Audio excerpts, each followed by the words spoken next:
description of myself. Okay, that's the robot voice. So I'm going to start by just giving a brief visual description. I'm Leah Lakshmi Piepzna-Samarasinha. I use she, they pronouns. I'm a 47-year-old mixed Sri Lankan and white, light-skinned, sand skin-colored, non-binary femme. I've got very gray hair on one side of my head and kind of like 2B, 3A, like loose curls that are purple and brown on the other side of my head. And you can just see behind me, there's some artwork by Jen White Johnson, who is an incredible Black Latinx queer disabled artist that just says create more anti-ableist spaces behind me. And yeah, and I'm coming to you from Pecumtuck, Nipmuc territory in Western Massachusetts. And I wanted to add, it's not in the script, but I'll just say briefly, I grew up in Worcester, which is a Rust Belt city that's like 40 minutes from here. But I left 30 years ago when I was 17. I was a scholarship kid and I was really raised to get the fuck out. And this is the first time I've been living back home where I grew up in 30 years. So just saying that because home is really important. And, you know, like it's so important in general. And so much of it is the roots of our disability and just all kinds of like awareness and understanding. So I want to say that. And then the other things I wanted to say before we get started is, again, so glad to be in virtual space with you. I know that for a lot of us, we're in spaces of mourning because a lot of the accessible online spaces that have been available for us throughout the pandemic are starting to not be there anymore. And it was really important for me to have the entire tour be virtual and have ASL and CART. Like a lot of people were like, oh, you're coming to Chicago. And I was like, I would love to come to Chicago. I miss Chicago, but I'm not going to invite a whole lot of disabled and high risk folks to like come together and breathe on each other right now. Like that, just, you know, in terms of launching a disabled book. So I wanted to say I'm glad that we're here together. I know that disabled spaces are always really rare and sacred and important. And it feels true now more than ever. So I'm really glad that we can be in this together. And I also heard actually from ER that he was saying, he's like, yeah, I think a lot of people who are showing up are people who are newly disabled with long COVID or with other stuff. So I just want to say welcome to everybody, wherever you fall on the spectrum of new disability, old-handed disability. I'm really glad to be just making this space together with us. And I also wanted to call in, I was on the toilet 30 minutes ago and I was like, oh, I should say this. So I wanted to call in two people who are friends of mine who passed during the writing of this book, who are both people who are either Southern, queer, disabled, femmes of color, or spent time in Atlanta. So I'm calling in Lucia Leandro Jimeno and Stacy Park Milburn, who are both really close friends of mine and who are a really big part of this book. For people who don't know Stacy's work, she was and is an incredible Southern Korean and white queer disabled organizer who grew up on the base in Fort Bragg, North Carolina, and did a lot of organizing in Fayetteville and other parts of the Carolinas before moving to spend the last 10 years of her life in Oakland, California. And LL, like me, was a masshole, but he spent a significant chunk of his adult life in Atlanta. And I know there's might be some people in this room who know him from that time where he was involved in song and doing trans BIPOC birth work and just really soaking up some space in Atlanta. And Stacy once wrote, I believe that our ancestors laugh, cry, hurt, rage, celebrate us with us. We grow knowledge and movements with them. And she wrote that 2 years before she died, when she's an ancestor now. And I just want to say, I think that's true. It's that connection to disabled ancestors who are Black and brown is a really big part of disability justice for me. And I just really feel those two people's presences right now. So long introduction, but I just wanted to say that. So yeah, so we're going to keep it simple. I'm going to read some stuff. We're going to ask Kay and me are going to ask each other's questions and talk. And then we're going to have some time at the end where we can talk together and we can talk about different questions that people have together. And please feel free to pee, stim, lie on a heating pad, do whatever you need to do throughout this whole time that we have together. Cool. So I'm going to start by reading a short section from the intro of the book, and it's just called I Believe in the Disabled Future. I believe in the disabled future. This is a radical statement. Disabled people aren't supposed to be alive, to take up space, to exist joyfully, complicatedly, thrivingly in the present. But in the future, double nah. And I just want to let you know this next section I'm going to read is very sarcastic. So I do not mean what I'm saying literally. In the quote unquote bad future of all kinds of dystopian imaginings, disabled people are either everywhere with our pathetic, pain filled, dysfunctional, broken body minds. We're the tragic autistic son in Children of Men who can't look up from his devices, the disfigured, ugly babies produced by toxic waste. We're a cautionary tale told to children, warning them to fight climate change and fascism or just look what will happen. Or on the other hand, in so much utopian social justice science fiction, it's unquestioned that in the good utopian future, disabled people don't exist. Everyone eats organic, and disabled babies are eliminated before birth through genetic selection that no one ever calls eugenics. In the happy future, we're all dead, and isn't it better that way? Fuck that. Crip bodies were built for space travel. Crip minds already push the outer limits, Alice Wong, founder of the Disability Visibility Project, tweeted in 2016. We already master usage of breathing apparatuses and we can handle challenging situations. Wired magazine in 2020 wrote about the buried history of disabled and deaf people selected as some of the earliest astronaut trainees because deaf people already knew sign language and were less likely to get nauseous. Because pooping in space is a major problem, and it turns out it's a lot easier when you already have a colostomy bag. Disabled and deaf gain. The brilliance in our divergent body minds helps us take root amongst the stars, to paraphrase Octavia Butler. As disabled Jewish writer Carrie Kaufman recently wrote, "Where do you, the abled, go when you leave us behind? Is it worth it?" At the core of my work and life is the belief that disabled wisdom is the key to our survival and expansion. Crip genius is what will keep us alive and bring us home to the just and survivable future we all need if we have a chance in hell of getting there. In the words of my friend and comrade, Black disabled trans artist and organizer Cyrus Marcus Ware, there is no revolution if disabled people aren't in it. What happens when we, the disabled margins, to paraphrase the late great Bell Hooks, are the center, the multiple norms? And what would this world be like if we succeeded in flipping it so that no one was exposed to eugenics, abled expectations of normality, intelligence, productivity, desirability, and everyone benefited? Because, as T.L. Lewis writes, you don't have to be disabled to experience ableism. Ableism warps everyone's experience of the world, from shame about asking for help to ideas of intelligence, worth, who has the right to have a family. I think of Toni Morrison's line, "I stood at the border, stood at the edge, and claimed it as central." I claimed it as central, and I let the rest of the world move over to where I was. What is the disabled world we could make then? What are the disabled worlds we are already making? And then there's a whole lot more, but my problem is I always want to read everyone the whole book, and we have like 45 minutes. So I'm not going to do that, but I will. You can read more when you actually pick up the book. I will summarize and say I have some stuff that I wrote in there over the past year, drawing from my own and a lot of people's observations of like, this has already been like a 40% disabled world according to the UN. And because of COVID, it's really looking like we're going for like majority disabled like right now. And a lot of people have responded to that by saying, oh, that's a tragedy. But a lot of disabled people, and in particular disabled Black, Indigenous, and Brown people, have really been like, what happens when we're actually the majority and we get to change the world according to our needs and the need of the world for care over capitalism? So I'll just leave it there.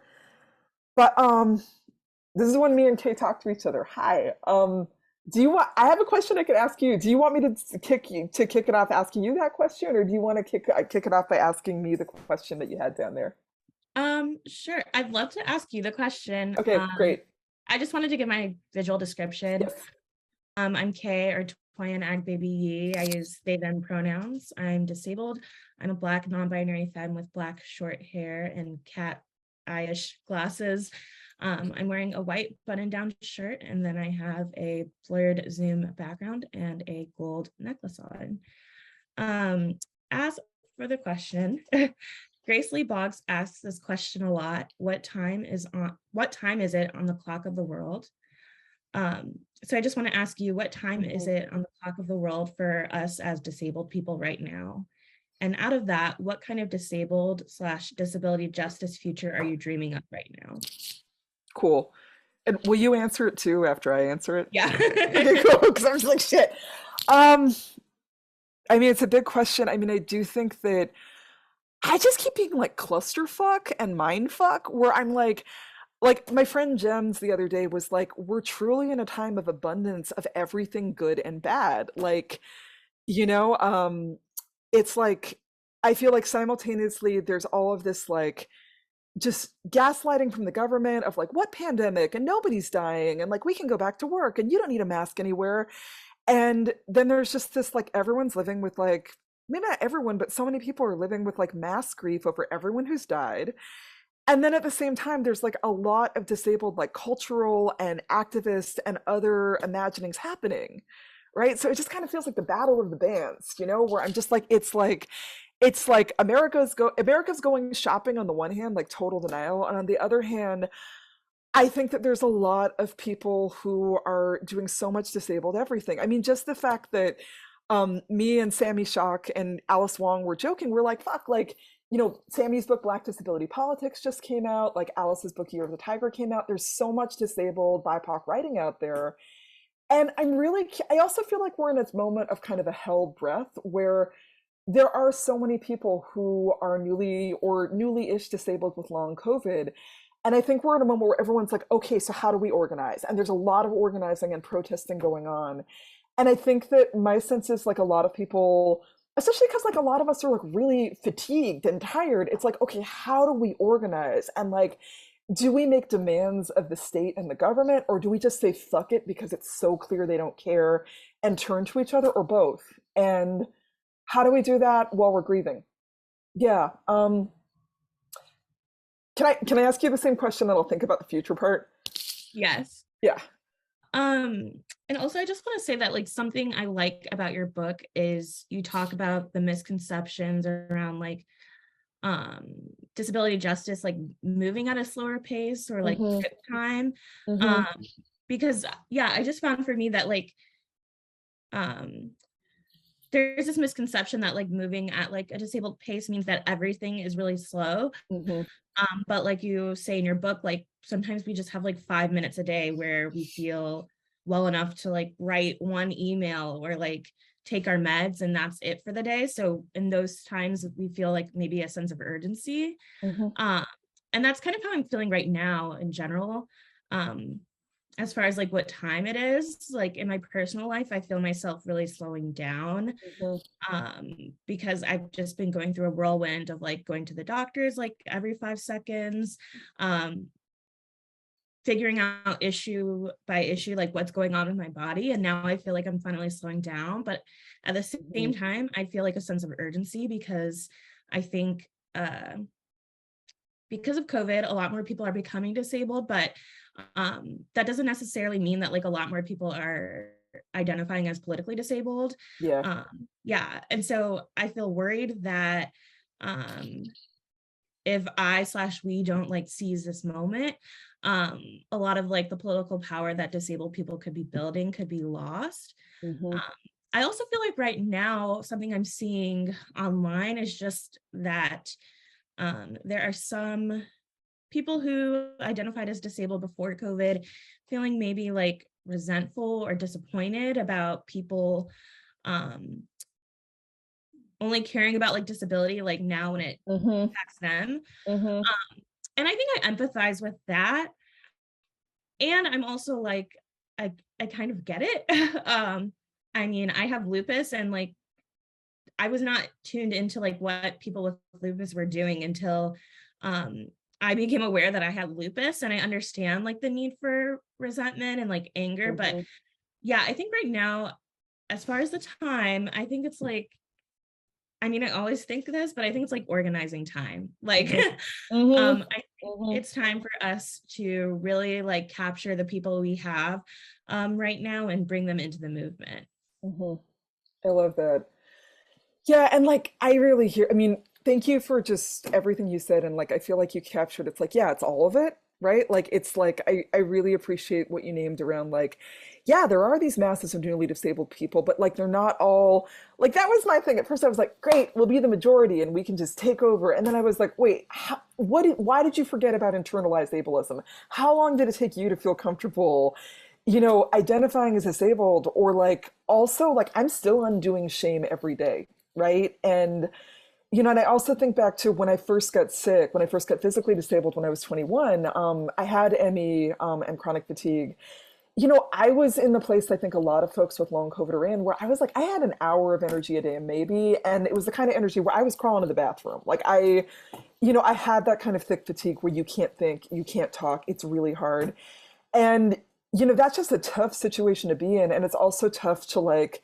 I mean, it's the only place in time and it's a crucial place to do it, but like it can be really tough to be so spooned out and to be picking apart your internalized ableism in that moment, right? So it's all that I want to ask, like, okay, sorry, this is going off script. Do you have ideas for what that organizing time might look like? Because I'm just like, yeah, it is organizing time and I want to hear more, but I'm like, I'm curious if you have like even one or two, like, here's these things that we could do. I mean, I can't speak for everyone. But for me, I think like as a disabled person, like something that's like so apparent to me is like we literally need to like eradicate the healthcare system that we have in the United States. And I truly don't believe that we will be able to do that unless we eradicate capitalism, because Mhm. there's so much profit motive in how people are treated. So for me, I think it's important that people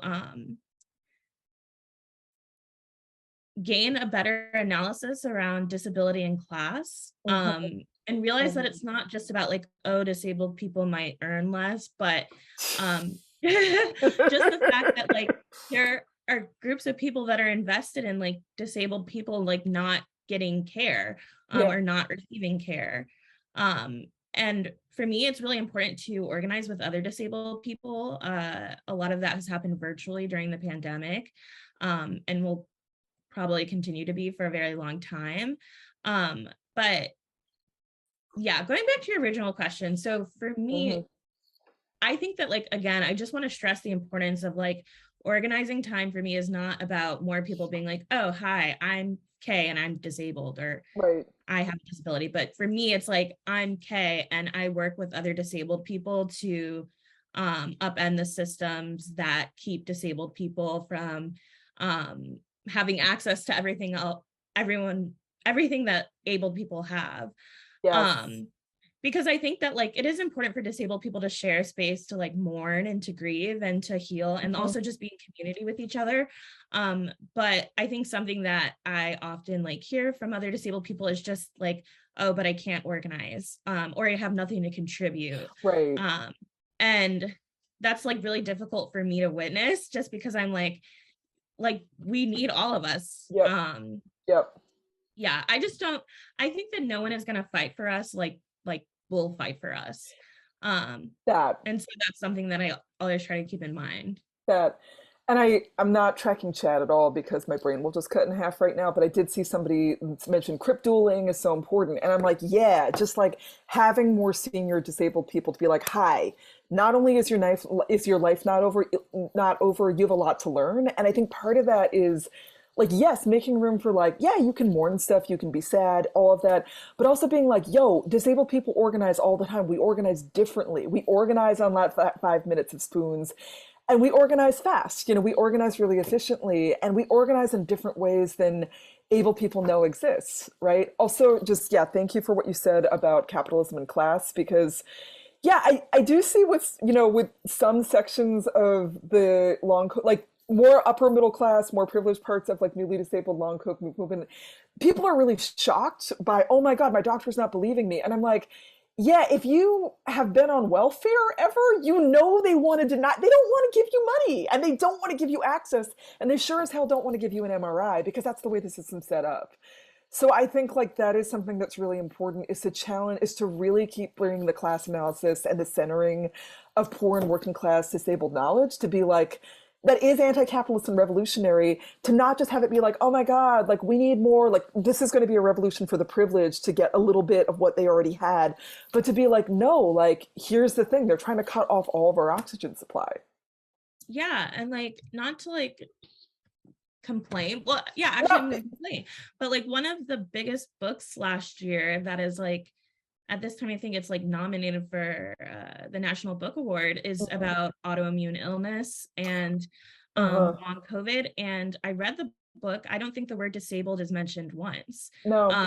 So it's like that would have been a great opportunity for people who were not like previously like in disability Mhm. like movement to become radicalized. And it's just interesting to me that like that is the book that able people are like clinging to during the pandemic. Mhm. And it makes me wonder why. And then another thing I like that you said is just crawling to the bathroom. Like I think that like there's so many things that like really warped my sense of self when I became disabled or realized I was disabled, but like the fact that like I when I'm going through a flare, like I can't always meet my needs in that way. Like I think that that's something that like a lot of people don't talk about. Mhm. They don't talk about like the embarrassing stuff. Like sometimes like being disabled is more about like being left out. It's like, oh, I'm very hungry and my bank account is on negative because I've ordered takeout for every single meal this week. Mhm. Mhm. Or I like, for example, for my day job, I checked my sick hours. I have negative 40 sick hours. Oh I've only been in yeah. the shop for 3 months. You So win. yeah, those are just the types of things that I think that you really talk about in your work that are really helpful for people. Because yeah, becoming newly disabled or becoming radicalized as like a newly disabled person can be really isolating. Not to Yeah. just go off track, but No, no, I think this is great. Kate, there's a whole bunch of people in chat who are like, what is the name of that book that doesn't say the D word? I okay, it's called The Invisible Kingdom. That one. I Yeah. thought it. Yeah, I thought so. Well, and it's just okay, not to go off track and like, we're halfway through our time together and we got more questions and stuff to read and Q&A, but I want to say it never ceases to amaze me. I don't this might be true for you too. I don't know, probably. The lengths that people will go to not say disabled. When it comes to people who are like, and like that can look different ways. Like something that I say a lot, which I mean, it's true in like every community, but there's a way in which in Black and brown communities people shy away from seeing disabled and say, oh, I have a condition. And like I can work with that. Like I understand where that comes from to a degree. I'm like, you know what, it doesn't matter what you call yourself to a degree, but like let's talk about how DJ is a movement by us and for us, right? And then that's, to me, that's also about like let's push back on the fact that white people want to take over everything including DJ. So that's a problem. Right? But then, I mean, yeah, like I hadn't read that book, but like, yeah, I've seen books like that that talk about illness or the body, but they never mention it's about disability.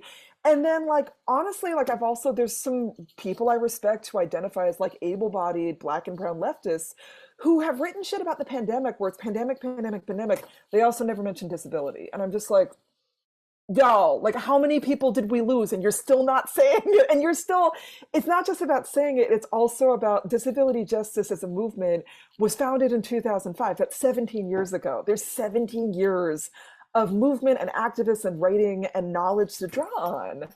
Like how long are you just going to kind of stick your head in the closet and not face it?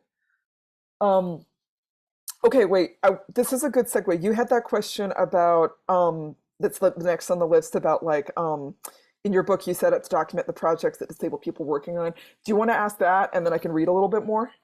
Yeah, that would be great. Okay, So sweet. I semi-identify as a writer, but something that I was struck by in your book is that you set out to document the projects that disabled people have been working on or are working on. Hmm. Um, and these projects, they might seem mundane to people. And sometimes the work that we're doing is it's not attached to like larger institutions Hmm. that might like give legitimacy, or at least in some people's like opinion, it might give legitimacy to the work. So I'm just wondering, like, when I'm trying to like document things, sometimes I, especially like things that disabled people are working on, I'm like, oh, this is just us doing our Mhm. thing. Yeah. And I can kind of be like, well, it shouldn't be documented because it's just us, just, I don't know. Yeah, it's Um, just normal. It's just what we yeah, do. it's normal. That's what I would say. Right. Um, do you ever feel that way? And if so, how do you navigate that? Oh yeah, I mean all the time. I mean, I'm kind of at that like, middle-aged part where I'm in perimenopause and I don't give a fuck anymore. I mean, I give a lot of fucks, but I give a fuck about some things less than I used to. And sorry, I'm going to slow down. I'm getting excited. But I love this question because yeah, actually, yes, I do. And I think that it's a central tension or dynamic that comes up in a lot of disabled writing because a lot of time I'll be writing stuff down and like there is a part of me that's like, no, like that's and this has been true for me throughout. I don't know, I guess my literary career, if you want to call it that. That sounds so douchey. But yes, in throughout my years writing, one of the big motivations has been I want to record this, I want to write it down, I want it to be remembered. I think that comes specifically out of my experience being a brown abuse survivor who grew up with a lot of gaslighting, and also as a Sri Lankan who grew up in a community where so much of our narratives of like, colonialism, the war, everything have been like violently repressed and erased and censored. Like writing against that is really, really a big part of my tradition and lineage. But yeah, I mean, a lot of the times I think that what'll happen is I'll be like, everyone knows this, right? Like everyone knows this. And then people are like, what? And I'm like, oh, no, actually part of how I try and like manage living in this shithole universe we're in is like, I try not to like, I try and hang out with just like disabled people I like and not deal with the normal people. But then I'm just like, obviously, I know we're in a big world of 7 billion people. And there's a lot of folks who are like, wait, I haven't been in a disability community. And, in fact, there's, in like, I think it's the second chapter of the book, the second essay, which is kind of my like, care work has a 50-page essay about care collectives. And this is like part two. There's a bit where I talk about doing workshops and being like, okay, so like, let's brainstorm. Like, let's think of a time where like you had a need and it got met, and people being like, what are you talking about? That's never happened. And I was just like, oh, I mean, and I had a little bit like, you were never at the food stamps office and someone gave you a cigarette because that's collective care, right? There was that a part of it, but there was also a part of it where I was like, oh, right, I've been in disability justice networks like online, on Facebook groups, in small friend groups, whatever, where, we all put in $5 to like help Stacy buy her house or help my friend Dorian buy his accessible van, or like, like I just watched people on Sick and Disabled Queers mailing each other pills. I didn't say that. Of course we didn't do it. And just keeping each other alive without like the kind of charity model where like you're abused or you have to be grateful or you have to take whatever anyone gives out to you. But I was like, a lot of people haven't experienced that. And so that's why I'll sometimes I'll be like, is this too much detail? And then I'm like, wait, like my hope is, and I have gotten feedback that a lot of people who have experienced that kind of, disabled survival and activism are like, thank you for writing it down. And also it's kind of a recruitment tool. Like Jaris Dixon, my friend and, co-editor of Beyond Survival, she was always like, I want Beyond Survival to be an organizing tool. Like I want people who are like, okay, I know the why of abolition, but how do you actually do it? She's like, I want people to take this home and be like, this is how you do it. I feel similarly about writing disabled stuff where people can go, oh, this is how you do DJ. Like these are all like, and a lot of times, like you said before, it's forms of activism that are not on the radar of abled reality, right? So and that people may be doing, but they don't think it's real activism. So yeah, and that feels like a good segue. Is it okay if I read the next little bit? Yes, that would be Okay. amazing. Okay, great. So this is from a chapter entitled, We Were Maybe Not Going to Save the World, but We Were Going to Save Each Other. How Disabled Mutual Aid is Different than Abled Mutual Aid. I want you to know this. Disabled people kept each other alive during COVID-19. We kept each other alive when we were alone. We kept the 2,000 other disabled people we were connected with alive, and we shared our knowledge with everyone else. This is not new. Like every kind of oppressed people, disabled people are geniuses of staying alive despite everything. And we are often the only ones who remember each other and get in the trenches and kick ass to save each other when everyone else forgets about disabled people.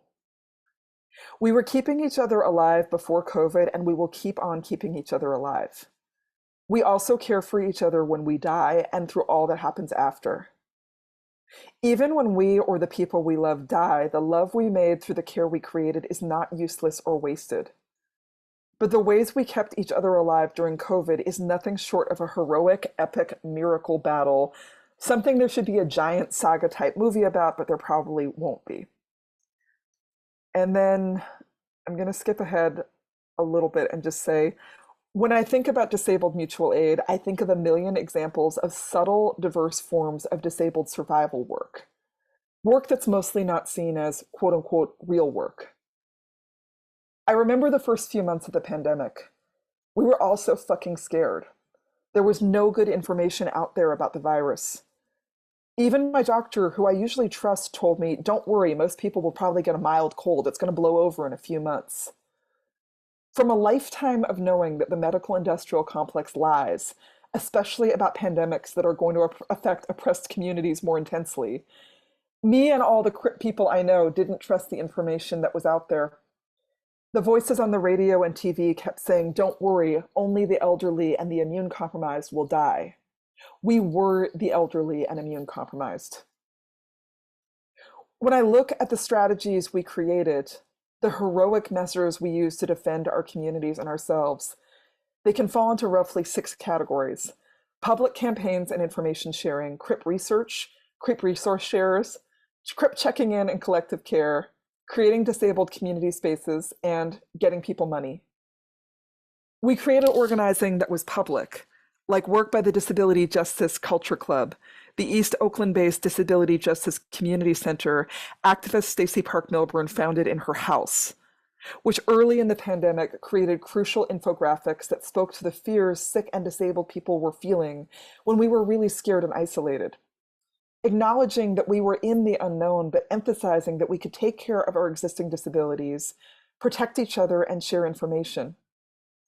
The No Body is Disposable Coalition, a Bay Area-based coalition of disability, fat, and healing justice groups who feared care rationing and the ICU eugenics policies being discussed that would deny care to people deemed low on the quality of life triage list, disabled, fat, and old people, created Know Your Rights, COVID safety, and patient advocacy guides, advising folks on how to prepare advance directives and medically advocate ourselves, including having a one-pager telling your story hung around your neck to try and get medical staff to see our lives as worth saving.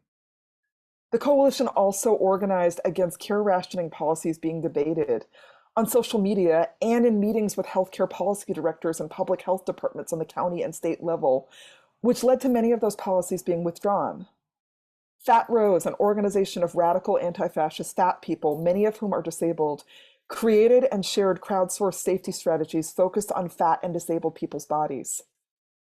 I share these stories to record stories of disability justice organizing that are often erased or forgotten, and because I think it's important to articulate that campaigns to share information and fight back against policies that would kill us overtly are mutual aid.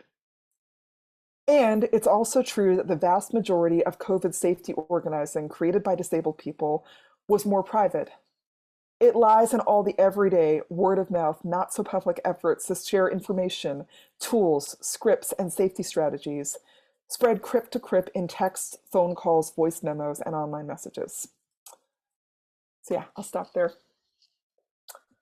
Thank you. You're welcome. I have another question for you, and then I just wanted to check in to see how you're feeling about time. I know.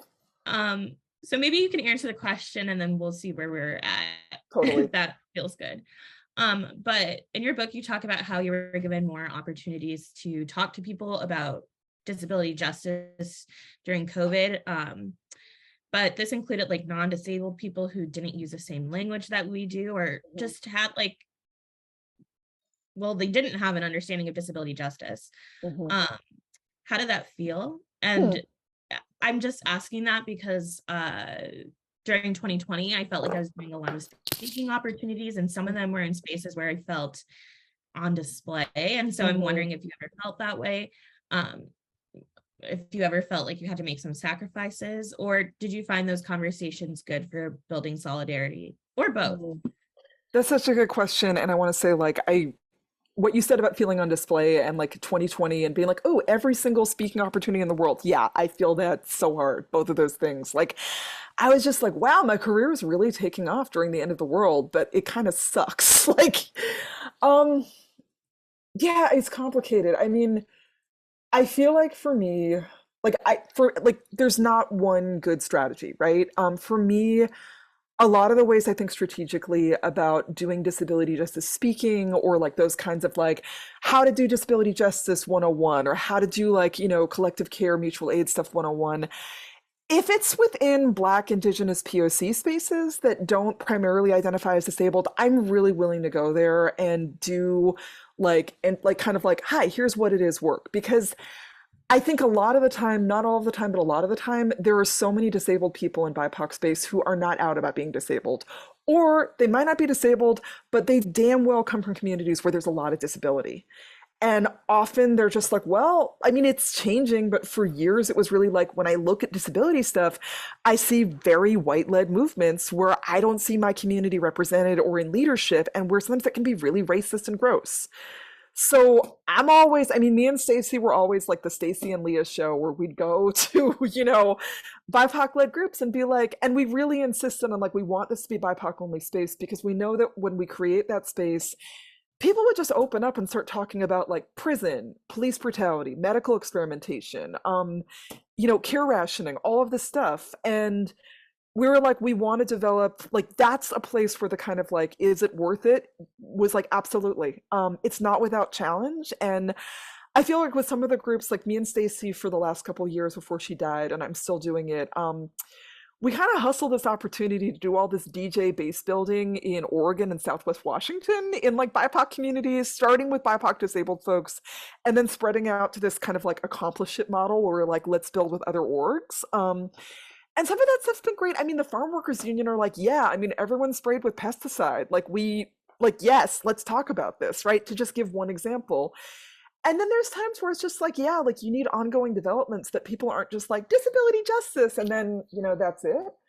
And I've always chosen that over like being called in, for example, to work with like white disability groups who want to not be racist. Cause I'm just like, no, I will get violent. Like it will not be worth it. Like it will be too hard.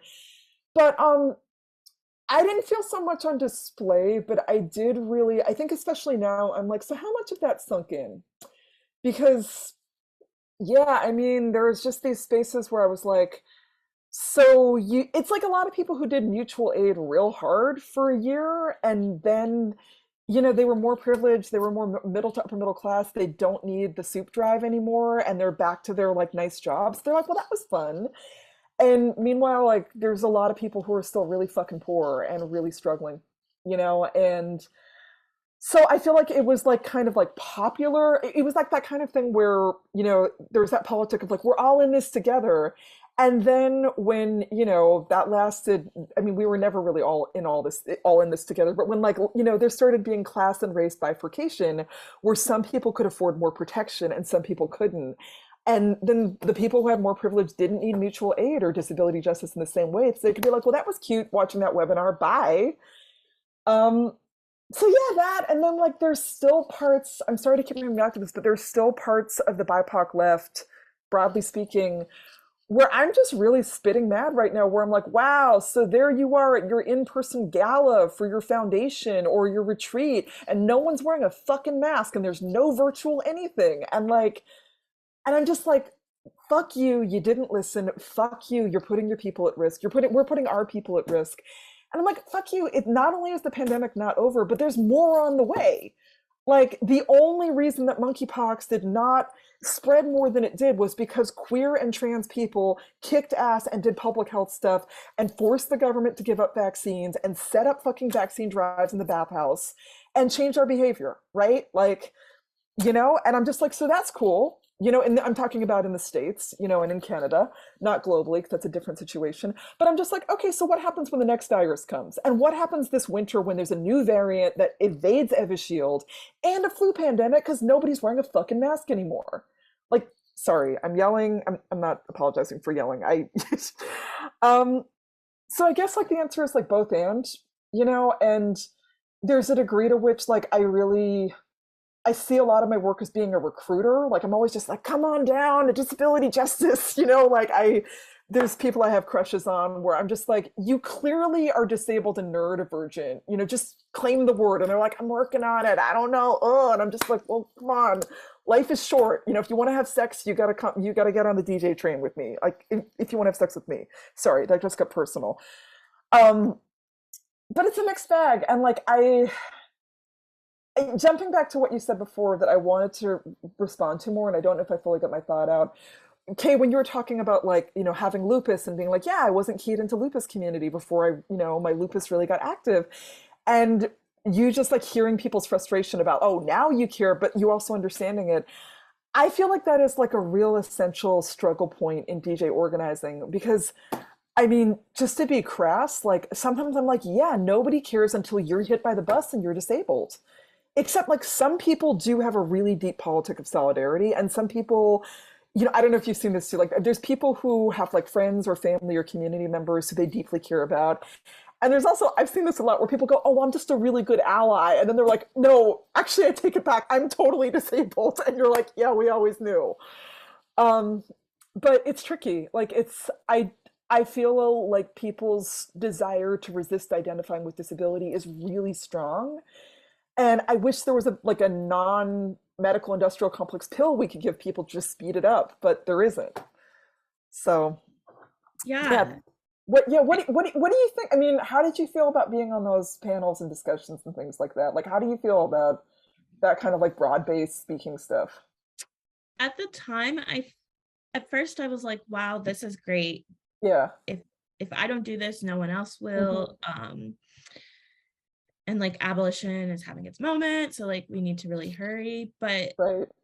through like taking a step back and like writing about it now, I'm like, I regret it. In fact, Right. this kind of ties into your book. Just want Mm. to put a plug in for it. But in the book, so in care work, you Yeah. have pretty much advice for like traveling or touring as Hmm. a disabled person, and that was really helpful for me. And then in this book, you're essentially like, yeah, that was great, but I was actually really like overworking myself. And God, I blew yeah, out 4 joints. Like, I mean, yes, it yeah, was harm reduction. I brought the heating pad on the megabus. I was still in so much pain all the time. exactly. Yeah. So I just thought it was interesting because like when I first read it in care book, I was like, you know what, that is right. Like I can bring the heating pad with me. And then when I read this, it's like, wait, this is actually what's right. Um, Yeah. but yeah, so now that I have time away from it, I'm like, oh, I was miserable. Yeah. I was Yeah. doing work all day and then I would just get really stoned, do a Hmm. panel at night. I could not cook, I could not stand, I could Hmm. not sleep, I could barely type. And part of me wishes that a lot of the time I had spent dedicating to like educating other people um was spent like investigating like what I was living with, which ended up being Yeah. 2 autoimmune illnesses. And I'm not saying that I could have found out earlier, but um, I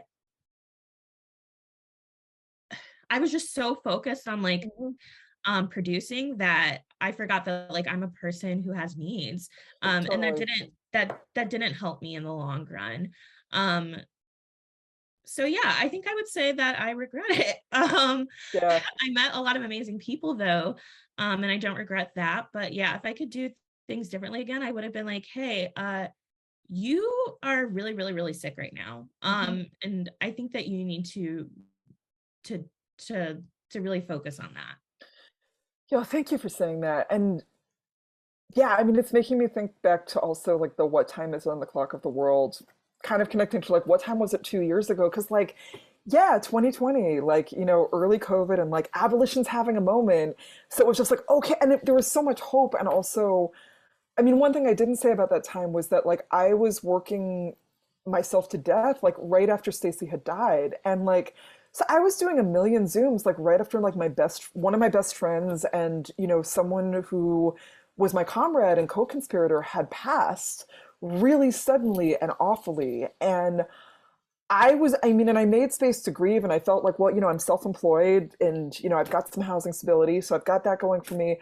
but I was devastated, and I too felt like I just got to keep going. And I think so many people who were organizers during that time or just alive have a similar story of like it's go time. Like we're gonna defund the police in 6 weeks, you know? And I now look back and it makes me kind of jump ahead where when I think to like the disability justice future present we're living in now, I actually was just hanging out with my friend Teal earlier today and just talking about grief, and we both knew LL, and we were just like talking about him, and we were like, you know, everyone's holding so much grief right now, and often that just gets said as like, and it's so hard and it's so sad, and I'm like, but there is a way that it's kind of created this like bigger, slower, more majestic space to be present, which is kind of the part of DJ that can be like, let's actually pause and be real with what's going on and organize from that space, as opposed to like, let's go. The New York Times said that abolition's in, so we've got it. Da, da, da, da, da. And like, I'm not blaming us. Like,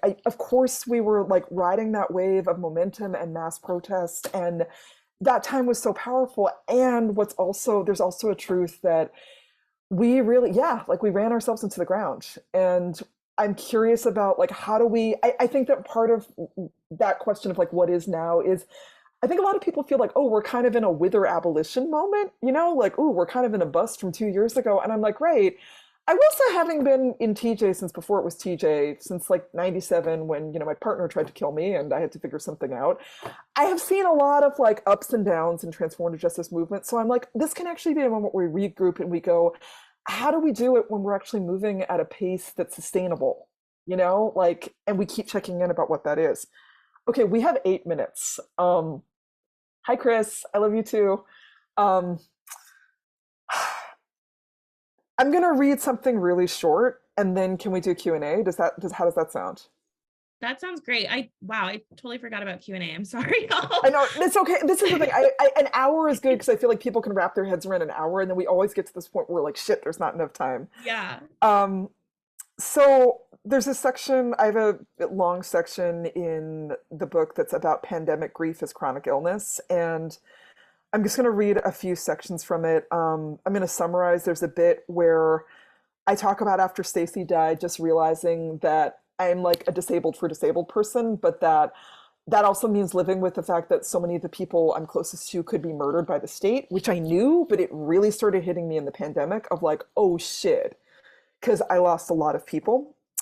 And then I asked the question, what does it mean for our movements and communities to live and organize with that knowledge that we might lose our people like that alive in us? What does it mean for the development of our movements and our relationships as disabled people when all of us are vulnerable to death from ableist, racist, medical abuse, and neglect? But, for example, some of us have been told for years that we're going to die young, and some of us are told that just maybe with enough turmeric, we can live to a sore and creaky old age. How does that affect our movement choices, where some of us go hard and don't stop because you never know when you're going to die, and some of us maybe move slower, rest easier? Would all of this knowledge make me go numb or shut myself off to closeness to other crips? Would it make me reach out more fiercely to hold my loved ones close? Corbett O'Toole said, every disabled person who dies is a library, and I would add, who often didn't have a chance to get written down. And I'm going to share some, oh man, there's so many things I want to share. That was just going to be a snippet. Oh man. Okay, I will TLDR and just say there's a whole bunch in there where I'm like, the skills that I learned as a chronically ill person to pace myself and to make room for disability every day are skills that I use to steward my disabled grief. And I have a really fun anecdote where I'm with my friend who's a certified medical assistant who worked ERs all through the pandemic, where they're just like, I have a hard time hanging out with anyone who didn't have a death COVID, you know? And I was like, wait, some people had another kind of COVID. And they're like, yeah, some people had an I'm bored COVID. And I just talk about the ways that, as one thing that I feel really strongly about is the ways I see as disabled people, we're finding ways to just like really normalize grief and make room for it and not make each other pretty it up, and that it's okay to be on Zoom crying, and it's okay to just like make a place at the table for all of those feels. That's a summarization. I could have read more, but you'll have to read the book. Please buy it from Charis, the legendary bookstore that's hosting this. We've got 5 minutes, maybe a little bit more if our access workers can flex a little bit. I'm wondering, oh, and Karis is saying it's also okay to go a little over. So I think this is the moment where we go, hey, do you have questions? We think you probably do. We would love to speak to your questions.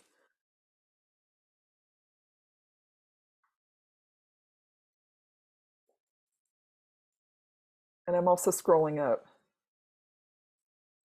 Oh, this is such a great chat. I don't have any questions. I just want to say I'm a fan of your writing, Leah. Thank you. Oh, and Karis, ER saying, type them into the chat, please, if you have a question. Oh, I'm sorry, that might have been a bit of a where we're just going, going, going, and then we're like, okay, you guys go, and you're like, wait. Yeah. Well, I felt like we were hanging out. And I know people say that on Totally. Zoom, but I was like, yeah, exactly. And I was like, oh, actually, there's like people here who are Yeah, totally. Also, I'm just seeing a lot of appreciation in the chat for like, thank you for this beautiful hour. Thanks for like feeling seen. Oh, what do you think needs to happen for non-disabled people to start taking the pandemic seriously? I don't know. I don't know. When is the next Toyin and Leah collab? Yeah, okay. We could have a like Kay and Leah hang out, like power hour every Sunday. I would love that.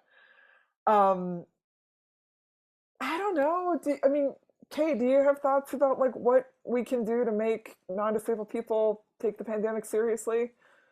I think that like it would have been helpful if we had like a functioning public health system here. That Um, one.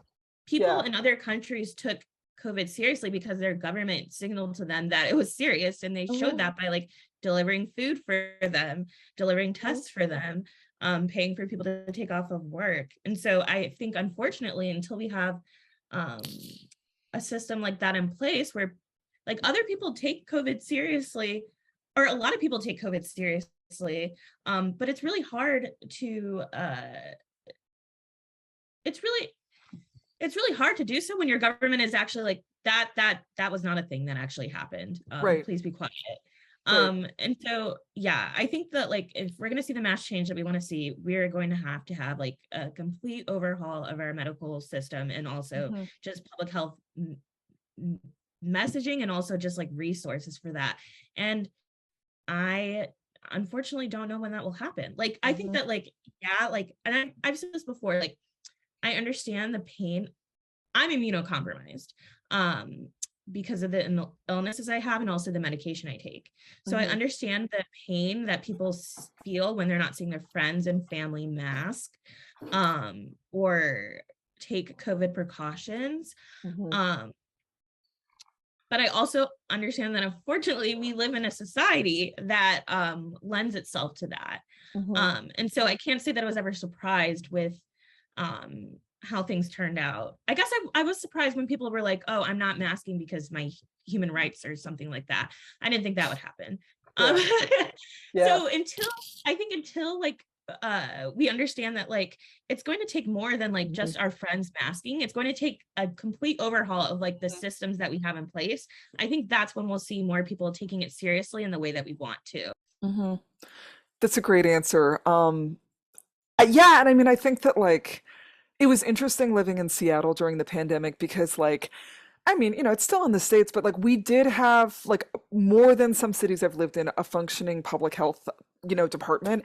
And it was like there was this very obnoxious article that was like nobody does the pandemic like Seattle, but like we had like more strict mask mandates and support and like some money from the city than a lot of places had. And like we had more mask compliance and we had more people being like, yeah, I mean, this is the thing is like, I agree. I think public health, yes. I think that there are ways when you go outside of the States, American exceptionalism and individualism is not the same anywhere else. And, I would just even be in Canada, which is not that much different, but which does have like at least skeletal public health. And people would be like, oh, of course we wear masks. But also, like, when I went back after 2 years, my barber was like, oh, yeah, like the government gave us money as small businesses to stay alive for 2 years. So, like, that's why I'm still here. And I was like, you don't mean $200 3 times. He's like, no, we got money every month. Like, we basically got guaranteed annual income. So, like, that, there was buy in too. And, like, I think, yeah, I mean that. I think like looking at a lot of different, countries where there was like free masks given out and things like that.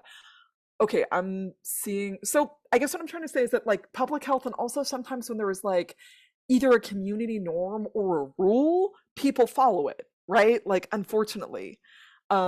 Not to sound authoritarian, but like I think that like often people are just like, I mean, and you see it with some leftists now where they're like, well, the CDC says I shouldn't do it. And I'm like, why are we obeying the government? Except, okay, like we are looking for guidance. There's a lot of stuff in the chat. I know, Okay, and I wish we could get to them all. I I'm know sad. it's okay. Can we? There's something that Moya Bailey in the Chicago event. She was just like, sometimes I just like read the questions out loud so they can be in the space, and then maybe if there's one that like particularly like they're all going to speak to us. So maybe we could grab a couple and answer real quick. Yeah. Yeah. Um, Um.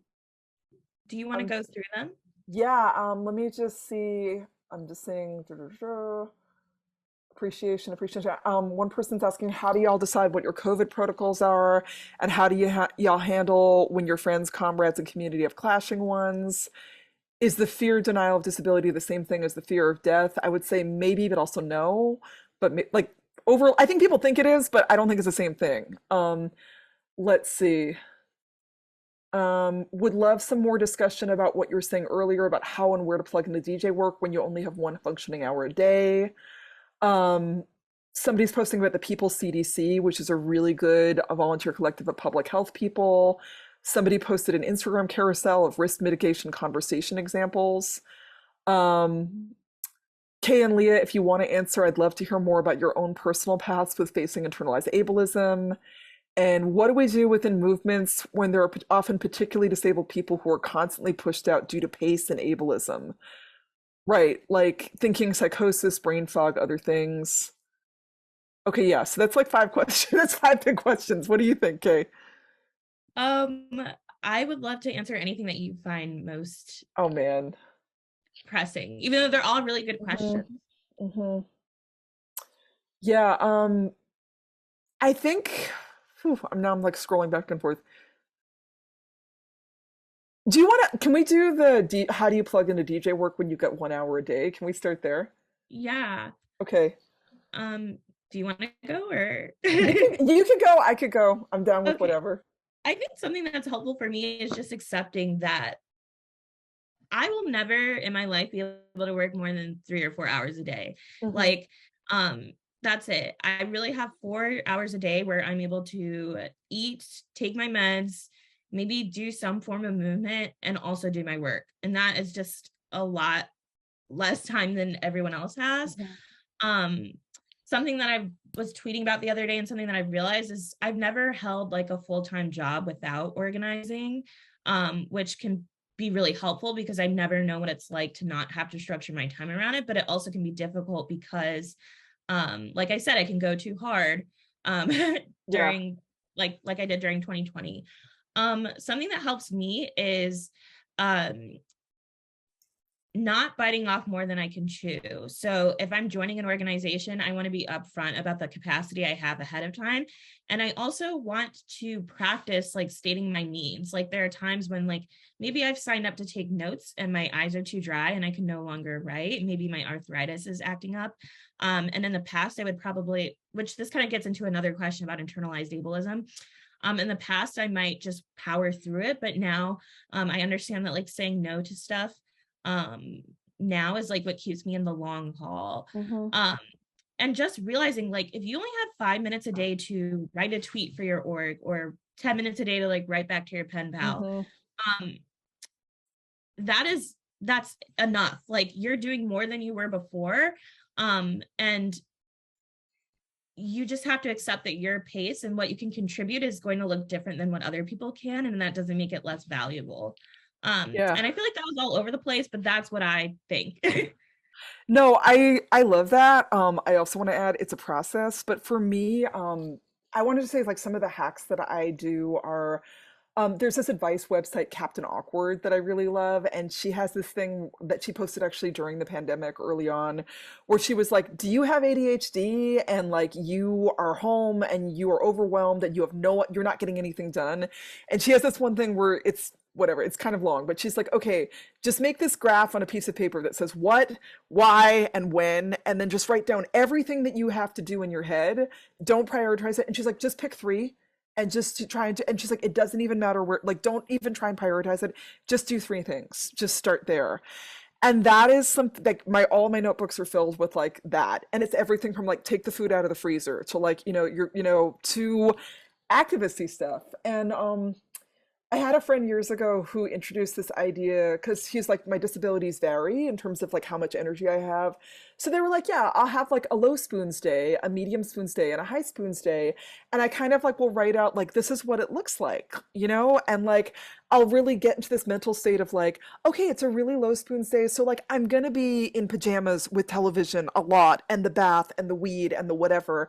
And if I do one thing, that's great because they were like, I think for them, a lot of it was they were like, yeah, it's very easy to get into beating yourself up because you're not able to do more. And that actually stops you from being able to do anything. Some other stuff that I've seen just in disabled spaces are, and this, I hope this makes sense. I think that often one of the things that makes doing things when you don't have a lot of energy more possible is when you're less isolated. And I don't just mean because people help you, but because I'm just thinking about like, so, I'm a Generation Xer. I'm still on Facebook, and I always shout out Sick and Disabled Queers, which is a Facebook group my friend Billy started years ago, where they were just like, I just think it'd be cool to have a place where sick and disabled queers could hang out on the internet. And where it just became this thing where like it would be a whole bunch of people who all had one spoon that day. And together we would be able to like problem solve or be like, okay, I can do this little part of it. And then someone else would be like, I can do this little part of it. And I was like, I'm just seeing this image of like birds each bringing like one twig to the nest, and we made a nest together. And I think that that works really well. Like just being like, just knowing that like your small thing, when it goes in with a whole lot of other people doing small stuff, can really contribute. I also, it's a little bit up thread, but I popped in, there's this guide. Oh, and thank you for posting CaptainAwkward.com. If you scroll up, I posted in this link, which is howtogeton.wordpress.com, which I don't know who made that. It is some disabled person. It is this huge guide to like how to get on SSDI, how to get on SSI. But there's also, if you dig deep enough, because I think it was made by somebody who has chronic fatigue, there's a lot of stuff around pacing and around like breaking things down into very small tasks. And there were like a lot of us, like we're not taught pacing and we're not taught to do things slowly and then to rest after. So there was a lot of stuff in there that, like, I just ran into this website 5 years ago and I was like, oh, I need to learn this around pacing and resting a lot. I also put in, there's a link to, I also put in this link, which is the Queer Guide to SSI, which is an Instagram thing that leads to a WordPress, I think. And people are posting a lot of resources in chat, which thank you. Yeah. Um, yeah, and totally appreciate this so much. Um, I'm just hold on. Okay, it's 7:38, so we're a little bit over. I think we might need to wrap up. I'm so sorry. I know there's never enough time, but I really just thank everyone for just making this space together. And Kay, it was so good to get to hang out and talk with you. Yeah, thank you. I'd love to do this again. Same. Yeah, and I'm going to hand it over to Charis. Thank you so much. Yeah, absolutely. Thank you all both so much for this beautiful conversation. I feel really excited and energized by being in this space with you and with everybody in the chat. I noticed a lot of people asked if the recording will be available. It will. It will be up on Charis's YouTube channel, which is just youtube.com/Charis Circle. I'll also send an email to everyone who registered letting you know it's available. We'd love for you to share it. We would love for you to watch it as many times as you want and get new insights each time. We would love for you to please buy Leah's book if you're going to buy it from us. It really does help us when you buy your books from the place where you watch the event. I know some of you may have already attended lots of events or maybe already have the book. So if you would like to support the work of Charis Circle in another way, you can donate to Charis Circle by clicking the link there. Any amount, $5, on up really does help us. And it's how we pay for this platform and for all of the organizing work that we do. So we are very grateful to all of you. I believe that we will be able to send the chat out as well in the email. So Okay. Yeah, I think there's a way that you have to click like save chat and then you can send it as a text file to everybody. I will be sure to do that as well. Cool. Um, thank you both so much.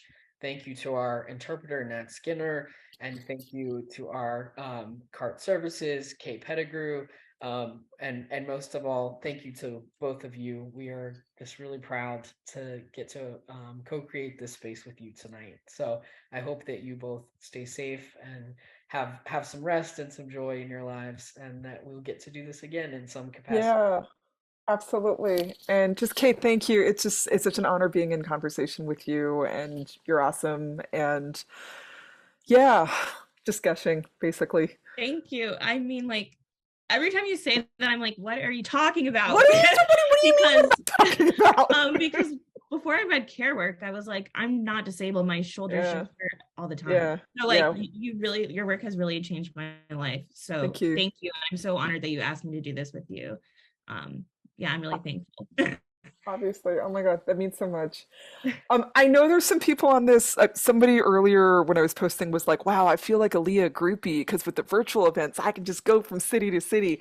If people want to show up, I'm speaking at the Edmonton, Alberta Literary Festival online tomorrow, 6 o'clock Mountain Time, and then me and Cyrus Marcus Ware will be speaking in Toronto, via Tangled, which is a really amazing disabled arts organization, on Thursday. And you can see everything on my website, brownstargirl.org. I also want to shout out, yeah, Tangled's great. I'm so excited. Um, I love this. This is like an accessible tour caravan situation. I also just want to say there's an audiobook that's coming out in November, and there's going to be a free reading guide with questions that Sandy Ho from Disability Intersectionality Summit will be putting out by the end of the year. So please stay tuned for that. I'm dropping the link to the audiobook, which you can pre-order in Yes. as well. So if And I recorded it, so it's in my voice, not somebody who does not get its voice. that's awesome. That really helps. And Yeah. I also said higher up in the chat, but you can go ahead at most public libraries and begin Hmm. requesting that they carry the audiobook. And that's a good way so that even though it's not out yet, by the time it actually comes out, maybe you'll be able to get it right away. Hmm. So don't be shy about requesting it from your public library. But if you would like to purchase it, please consider purchasing it from our audiobook service, which is Libro FM. They're an independent, uh, Awesome. they're a great alternative to the big guy. So Totally. thank you all so much. Yeah. Great. Thank you. And thank you, ER. Thank you for being so excited and reaching out and being like, we want to do this event, and just for hosting everything virtually. And yeah, it's always so hard to leave, but till soon. Good night, y'all. Thank you. Bye all. Bye, y'all. The future is disabled and it's us.